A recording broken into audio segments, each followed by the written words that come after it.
Have you ever held a Bible in your hands, felt the weight of its pages? It is a book filled with stories of faith, of prophets, and of God.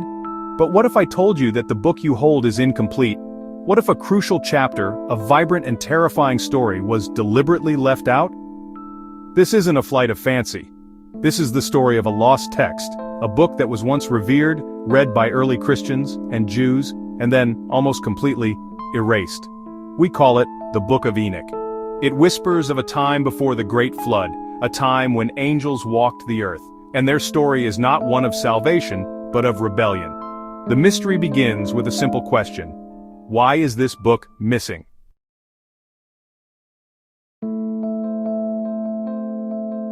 To understand the book, we must first understand the man. Who was Enoch? In the familiar pages of Genesis, he's a footnote, a brief mention in a long line of patriarchs. He was the seventh generation from Adam, the great-grandfather of Noah. The Bible gives us only one tantalizing clue about his life. It says, Enoch walked faithfully with God, then he was no more because God took him away. He did not die a mortal death like all others. He was taken. But where did he go? And why?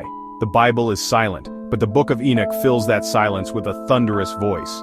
The book that bears his name presents Enoch not just as a righteous man.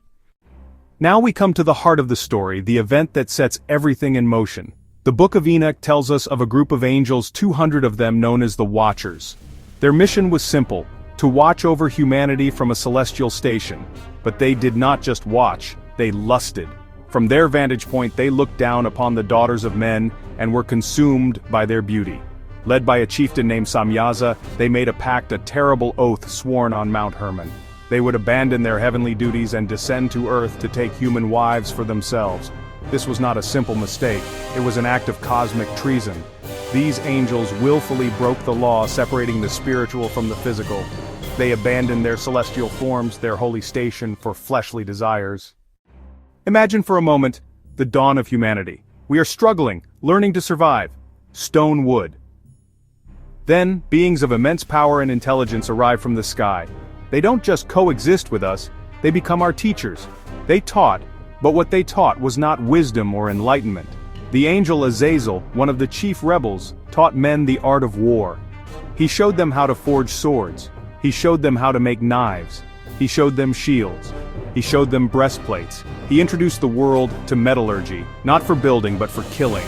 Instantly, human conflict was elevated to a new level of lethality. The forbidden lessons did not stop with weapons. They taught sorcery, incantations, and herbs for magical purposes. Another angel, Penemu, taught the art of writing but revealed its potential for deceit. Enoch's story is not confined to the earth. His most remarkable adventures took him far beyond our world, on a guided tour of the entire cosmos. Angels came for him and carried him up through the heavens. This was not a dream or a vision, it was a physical journey. He travels through 7 distinct heavens, each one more glorious than the last. He sees the storehouses of the elements, the chambers where the snow is kept, the chambers where the fog is kept, the chambers where the dew is kept. He is shown the mechanics of the universe.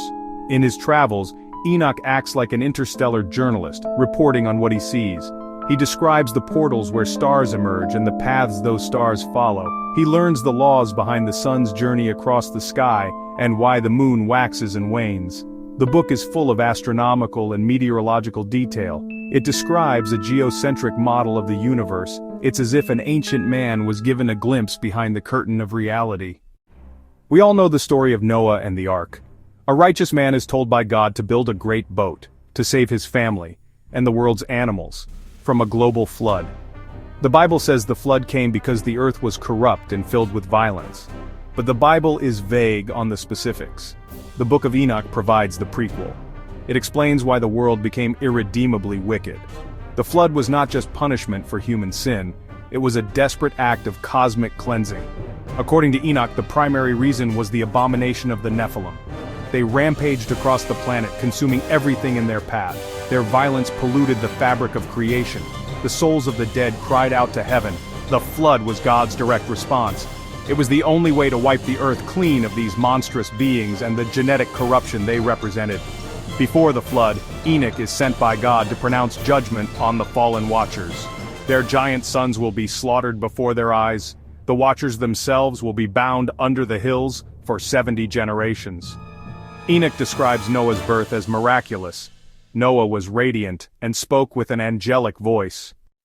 If this book is so important, so foundational to understanding the events before the flood, why was it left out of the Bible? The decision was not a simple one. For centuries, the Book of Enoch was widely read and accepted by many early Christians and Jewish sects. The New Testament itself, in the Epistle of Jude, quotes directly from Enoch, chapter 1, verse 9. So, what changed? As the Christian church grew and became more organized, leaders began to worry about standardizing belief. They needed a clear, unified canon, and the Book of Enoch presented some problems: its detailed and elaborate angelology. The stories of the Watchers, their names, their specific sins, and their giant offspring, were seen as too mythological, too close to pagan stories of gods mating with humans. As Christianity sought to distinguish itself from these pagan religions, a book filled with such tales became a liability. The Church Fathers may have feared it would confuse new converts or lead to heretical beliefs. Another factor was the book's claim to authority. It purports to be the direct word of an ancient patriarch who journeyed to heaven. While this was accepted by some, others grew skeptical. Questions about its true authorship and origins arose. By the 4th century, influential figures like Augustine and Jerome argued against its inclusion. The final decision came during a series of church councils, where bishops voted on which books would form the official New Testament. The Book of Enoch did not make the cut. It was labeled Apocrypha, and in the West, nearly lost. Let's engage in a thought experiment. Let us set aside, just for a moment, the questions of theology and historical authenticity. What if, in our distant past, our planet was visited by beings from somewhere else? Beings we, in our primitive understanding, called angels? What if they interfered with our development not for our benefit but for their own selfish desires? The implications of this are honestly staggering. It would rewrite not just our religious history but the very history of the human species. If this narrative is based on a real event, it could explain some of the most enduring mysteries of our ancient world. It might explain sudden explosions of knowledge and technology that appear abruptly in the record: metallurgy, astronomy, Anunnaki in Sumeria, Titans in Greece, Devas and Asuras in India. Could these all be interpretations of the same core event? The story of the Watchers could be the original memory, the source from which these other legends flowed. This idea forces us to reconsider the nature of good and evil. We were victims of a cosmic crime, pawns in a conflict that began in another realm. We live in an age of unprecedented technological advancement, unlocking the genome, creating AI, reaching for the stars. The Book of Enoch serves as a powerful ancient warning: the dangers of knowledge without wisdom. It asks us to look at the gifts of science and technology and question whether we are ready for them.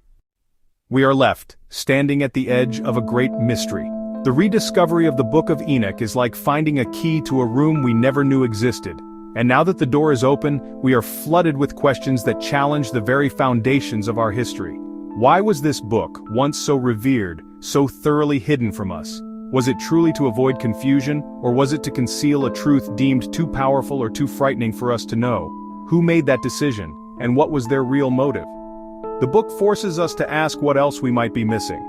If a text of this magnitude could be lost or erased, what other knowledge, what other histories, have been left on the cutting room floor of civilization? Are there other books, other traditions that hold more pieces of this incredible puzzle? The story of the Watchers is so specific it makes you wonder if it is a singular myth or a memory of a genuine catastrophe, a memory diluted into fables and legends over millennia, with Enoch's account being the most pristine version that has survived. Perhaps the most important question is what this story means for us today. We hold powers that our ancestors could only have described as divine. The Book of Enoch serves as a cautionary tale about the dangers of knowledge without wisdom and of power without morality. It invites us to question everything, to look deeper into our past, to be curious about the stories we have been told, and to wonder about the stories that have been kept from us. The Book of Enoch shouts from across the ages that we have never been alone. The question is, who has been with us?